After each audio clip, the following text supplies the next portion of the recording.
You apologized. Again. Maybe you even meant it. And somehow, things got worse. The blame didn't stop. It shifted, found a new angle, a new thing you should have done differently, a new reason why this is still, somehow, your fault. And somewhere in the middle of all of it, you stopped asking whether you did something wrong. You started asking whether there's something wrong with you. That question is the trap. By the end of this, the way you see what's been happening won't just be different. The old version of it simply won't hold anymore. Because once you understand the psychology behind the blame loop, not from your side, but from theirs, the whole thing becomes something you can finally see clearly. Here's what everyone gets wrong about apologies. We apologize because we believe it works. And it does. In most situations, with most people, you say sorry. They feel heard. Something repairs. That's how it's supposed to go. So when you're in a relationship where your apologies don't land, where they seem to make things worse, your instinct is to try harder. Apologize more sincerely. Explain yourself better. Find the exact right words that will finally close the gap. You've been looking for the right apology, the one that will end this. Think about how long you've been looking. The reason it doesn't exist, the reason no version of sorry has ever been enough, has nothing to do with your delivery. It has to do with what's happening on the other side of that apology. And this is where Nietzsche comes in. Not Nietzsche the philosopher you quote. Nietzsche the psychologist. The one who spent years studying what happens inside people who can't stop feeling wronged. He had a name for it. He called it ressentiment. Not resentment exactly. Something more specific, more structural. Ressentiment is what happens when someone builds their entire sense of identity around being the one who was hurt. When the injury becomes not just something that happened, but the reason they are who they are, the proof of their value, the explanation for everything that hasn't worked in their life. To someone in that state, they are not blaming you. Here's where it gets uncomfortable. When you apologize to someone whose identity depends on being wronged, you are not offering peace. You are offering confirmation. Your sorry is evidence. Proof that yes, the story is real. Yes, there was harm. Yes, you are the one responsible for it. And here's the part that most people never see coming. Confirmation doesn't end the story. It extends it. Because if you did something bad enough to apologize for, then the feeling of being wronged was justified. And if it was justified once, it can be justified again. The blame loop doesn't close when you apologize.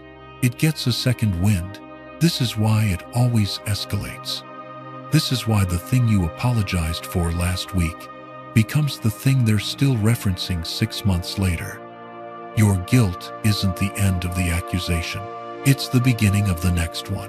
Go one layer deeper, and something shifts.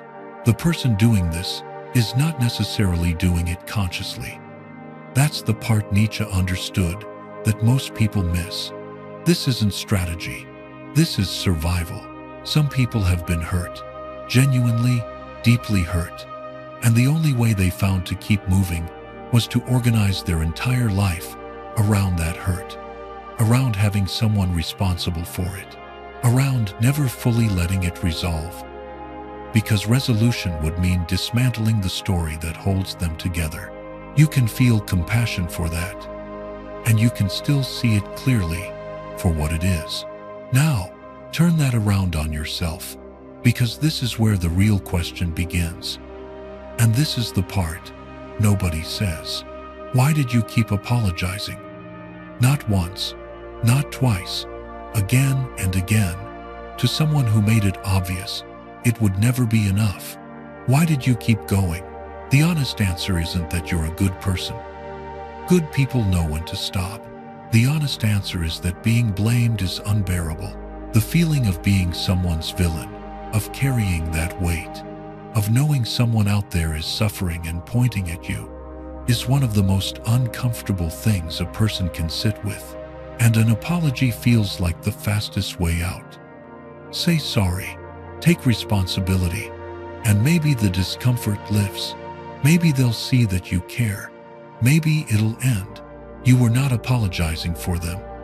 You were apologizing for yourself, to relieve the pressure of being blamed, and the person blaming you at some level felt it, which is exactly why it never worked. Because an apology offered to escape guilt is different from one offered in genuine repair. It feeds the dynamic instead of dissolving it.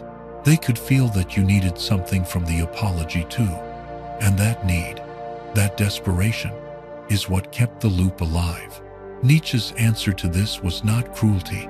It wasn't contempt or coldness. It was refusal. Not refusal to care. Refusal to perform guilt you don't actually feel. Refusal to keep confessing to a crime that gets redefined every time you admit to it. Refusal to let someone else's need for a villain become your identity. That refusal is not aggression. It's clarity. And clarity, to someone who depends on your guilt, feels like the harshest thing you can do, because it is. You came here with a question you probably didn't know you were asking. Not just why doesn't apologizing work, but why do I keep doing it when I know it doesn't work? Now you have the answer. And it's not about them. You didn't keep apologizing because you were weak. You kept apologizing because guilt is unbearable, and saying sorry felt like the fastest way out. Every time. And it cost you something, not just in the moment, in how you started to see yourself as someone who is always somehow at fault. You were never going to get there. The finish line kept moving. Now you know why. What you do with that, that's yours.